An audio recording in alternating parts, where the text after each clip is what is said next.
Salut la teț! Ia ca noi avem aici o mașină din 1985. Luaz 969, 969. Ia ca aici ne suiem. O leacă mufta nu ține, tormozul-i pe pușă. Ia ca faci. Avem aici pentru disea, pentru jeschi, dacă ceva viespi. Dacă vine apu, vedem repede. E ca teta-i frumos, e ca mă dau soar. Miroase frumos. E că aici avem la turbină, arată vozul cu aer, compresia, da. Aici să prind becuri, tot frumos. E că hadeam, veniți. Că așa avem băci. E că aici avem bagajnic. Tot frumos. E că așa. Avem bagajnic. Aici punem harbuj noi vara să punem.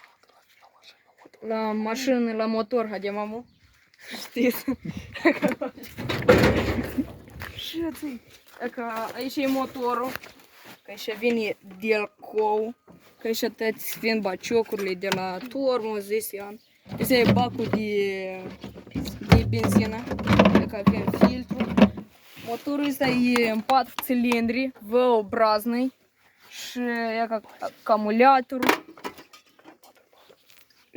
45 de cai, e sistemul 4x4 de tracțiune, are cutie de viteză în 4 scorosti, 4 viteze. Noi recent am schimbat tot cu ropa, știți? Și că de acolo el se zăvodește, la cheie nu cam merge. Ui, debilă, scoate scorost. Mă scuzați, că l-am uitat în scorosti. L-am uitat în viteză, l-am uitat. L-ai scos? Da. Gata.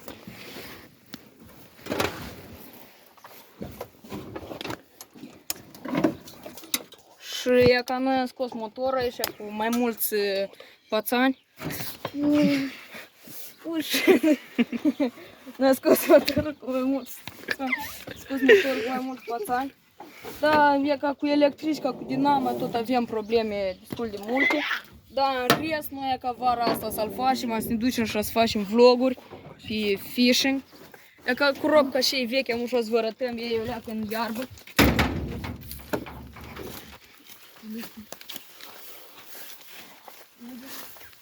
Jungla.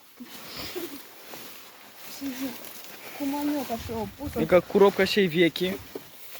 Noi am scos-o și am pus-o pe și e nouă.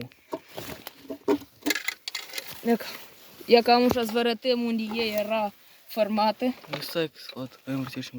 Eu zic încă gata. Încă. Dar și ca și stâncă era formată. Jos. Iute. Ia că te uitați.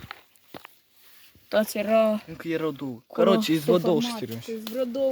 Noi am uia prin primăvară, am scos motorul, am schimbat cu robca, am scos pe vechi și am schimbat. Și că de-am în vară să facem tot frumos, asta că tăiem, să facem vlog. Care știi ce toc sfeșli poți să n-ai toc am la moment, când tot lucrează și starterul, scrieți în comentarii.